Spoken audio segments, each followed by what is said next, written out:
Happy Saturday. I am Phil Osophical, coming live from the Three Sisters Farm on the west side of Pennsylvania. This is a really awesome place. I'm in the main Bioshelter right now, which is like a huge greenhouse. It actually just started to rain really hard. But as you can see, there's a ton of beds growing flowers, herbs, all kinds of foods.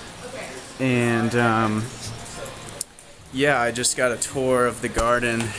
There's a huge permaculture garden outside. And if you haven't heard about permaculture, I highly recommend checking it out. It's basically a way to integrate human life with all of the rest of the web of life in a sustainable and regenerative fashion. So it's a form of growing food where we don't deplete the soil but actually help build the soil. And also it's a way of growing plants together that work symbiotically together. And so the name Three Sisters actually comes from a Native American strategy of growing three different plants together, which is corn, beans, and squash. And when you plant them together, they create this symbiotic relationship, so that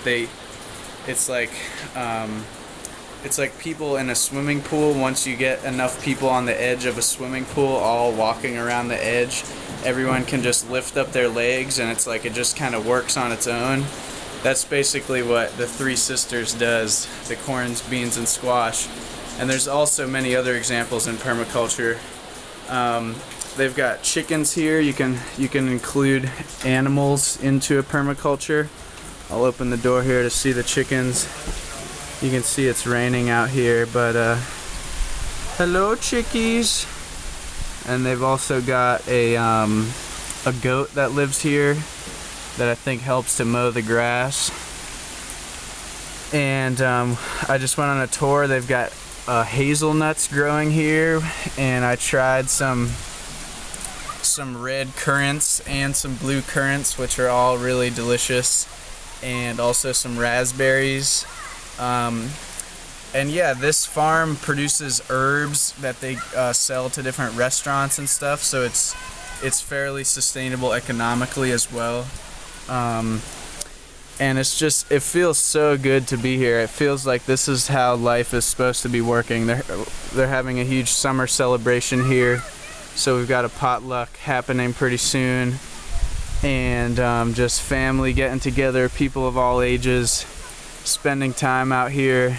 It just feels really good to be away from the hustle and bustle of the city, and it really inspires me to see like this is what we're moving towards as a civilization. And a lot of permaculturalists have actually proved that you can grow more food per acre with permaculture than you can with regular agriculture.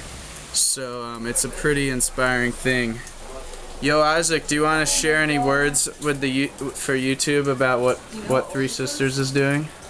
It's experimenting with possibilities of how to sustain ourselves in the future and now. And it has been doing that for 25 years. 25 years? Or longer than that, I think, actually. I mean, Darrell has been doing this for a while. Right on. Darrell's awesome. What's your favorite dish to make from the stuff that grows here? Well, I don't know. I just like the sun gold tomatoes, like, right in my mouth. Right on. There's flying tomatoes here. But in the basil. Those in the basil. Right on. Any other goodies about Three Sisters you want to share? The goat is super cool.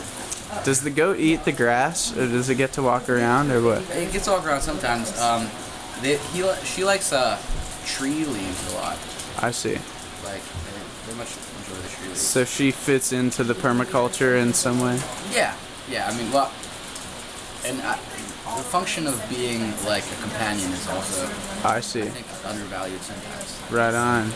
She's a sly little gal. Cool. Well, thank you. Yeah. And you volunteered here, or what did you do last summer? Yeah, I interned here last summer and did the PDC, and it was a transformative experience. Just like being here. Yeah. You learn a lot just from like It rubbing off on you kind of thing. just experiencing it. Right on. Well, thank you. You talk to Darrell? I might creep up on him. I might creep up on the main guy here, Darrell. Hey, Darrell. Do you want to say any words for our YouTube video here? Here, why don't you come away from the music for a second? Whoa, we're getting anointed with sacred flowers. This is a semi-spontaneous video, as are all the videos. Hello, hello. Hello. Not ready for you. So we're just hanging out here.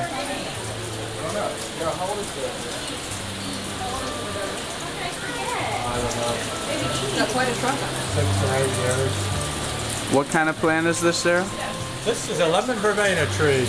Lemon verbena. That was in the tea that I bought at the store yesterday. Did you? Yeah, it's deciduous in here, so every November it loses all its leaves. Huh. And then we prune it back, like pollarding, I guess you would call it. And then all this is new growth this spring. Wow. And chefs like to make different things, teas. Flavor, you can flavor sugar with it or chop it up and use it for drinks or something for lemon flavoring. Awesome. So, yeah, So really likes it in here. Huh. So what other herbs do you support to different restaurants and stuff? Well, we sell lots of herbs, sage, thyme, oregano, parsley, chives, garlic, lemon balm, a lot of mint. We grow a lot of mint. Huh. And the perennials, we have fig trees upstairs with figs on them, and we have a lot of big rosemaries. We have bay leaves. We've got a little olive tree we're starting to get growing, and tea tree. Wow. A couple little citruses. Jujube's a big one. There's a tall jujube tree in here. Huh. Citrus doesn't do so well because It's not the just right a cloudy climate. winters. For some reason, it doesn't like long, cold, cloudy, cool. It gets down to 40s in here a lot, so it's not so good. But tomatoes fruit all winter.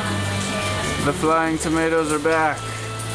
So would you mind coming over here and tell me just what role the chickens serve within the permaculture? There's no light in the chicken coop. Oh, okay. Could we just like stand right here maybe? Or it's too dark? This is the dark chicken coop. Oh, hey, Chicky. Yeah, we like the chickens. We don't force them with any extra artificial light, but if you lived on a colony on Mars, not that you would want to, but if you did, you would want chickens in your colony because they produce heat and carbon dioxide in Mars to fertilize the plants. So chickens are part of the cycle of nutrients and air exchange in a building like this. So we usually have about 40 chickens, and they help keep this corner of the building warm and provide eggs. And we let them live to a ripe old age, and they usually die when they're 6 or 8 years old. So every 3 or 4 years we get a new flock, and we're down to 20 right now because the previous generation all kind of died off in the last 2 years. So probably next spring we'll get another flock and then get back up to 40 or 50 hens. Awesome. They lay most of their life actually. Wow. I put this one back to bed. All right. Awesome. Well, as you can see, there's all kinds of stuff here happening here at the Three Sisters Farm. I'll post some links to their website and to some other cool permaculture videos. But I encourage you, if you live somewhere, try and research to go visit a permaculture farm, because it's hard to really understand what's going on until you visit it and experience it firsthand. So thank you for watching. Have a beautiful day. Peace.